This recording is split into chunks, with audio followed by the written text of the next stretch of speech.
So this video will discuss problem number 2 from the 2021 AP Stats Free Response set. And this FRQ deals with experimental design. So the situation that's described, researchers are going to conduct a year-long investigation of walking and cholesterol levels in adults. They're going to have a random sample of 100 adults from the target population to participate in the study. So one aspect of the study is to figure out the number of miles each subject walks per day. The researchers are trying to decide whether to have subjects wear an activity tracker to record the data or to have subjects keep a daily journal of the miles they walk each day. Describe what bias could be introduced by keeping the daily journal instead of wearing the activity tracker. So there are a couple things that are kind of neat about Part A here. You have an option with how you say the bias could be involved. The option that I went with is I said the participants are probably going to think that the researchers are going to look at them in a better way if they walked more than if they walked less. So the end of the day rolls around, they walk 2 miles, they say, well, I want it to look like I walked more than that, so they record a 4 or 5, right? So they're going to increase the number of miles they actually walked each day and do that because they want the researchers to view them in a more positive manner. What would that do to our data? Well, that's going to cause the mean to increase for our sample for the average number of miles walked each day, and obviously lead to flawed results.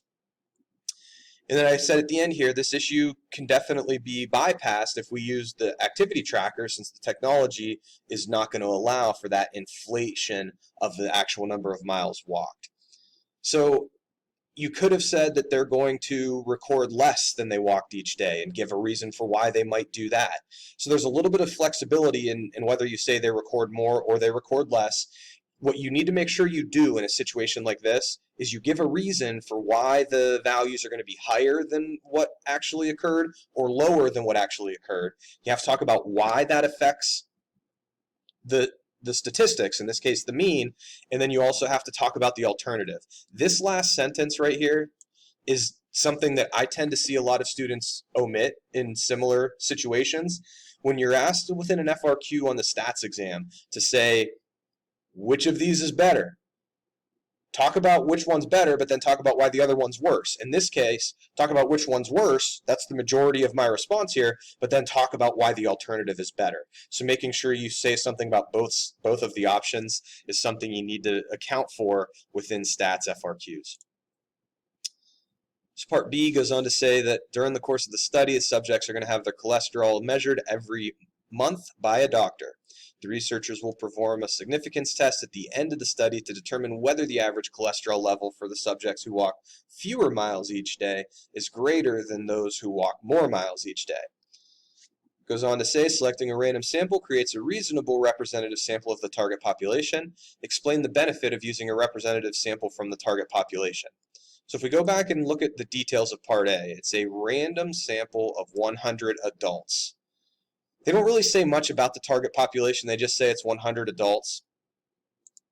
Let's say that rather than using a random sample, they asked for volunteers.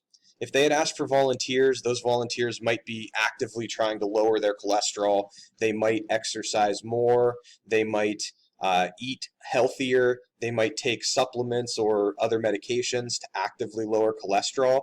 If they look for volunteers that were actively trying to lower their cholesterol, it might not be the walking that led to the decreased cholesterol levels. It might have been some of the other measures they were taking. So if they're randomly selecting adults from the population to participate, sure, you might have some people doing some of those things I just mentioned, but it wouldn't be the overwhelming majority that you would likely have doing that if you were looking for volunteers to participate. So selecting a random sample is going to allow the results of the study to be generalized to the entire target population.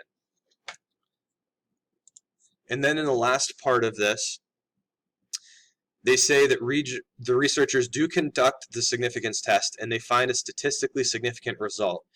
Would it be valid to claim that increased walking causes a decrease in average cholesterol levels for adults in the target population? Explain your reasoning. So you've likely seen situations like this in other AP stats problems that you've practiced or encountered. The only way that causation can be established is if we have a well-designed experiment.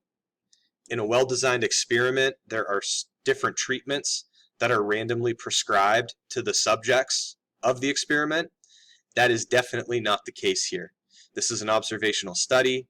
They're observing how many miles each day these people walked and how their cholesterol levels seem to change over the course of the year that they're being monitored. They're not prescribing treatments. They're not telling a group of 50 of this 100-person sample to walk at least 10 miles each day or anything like that.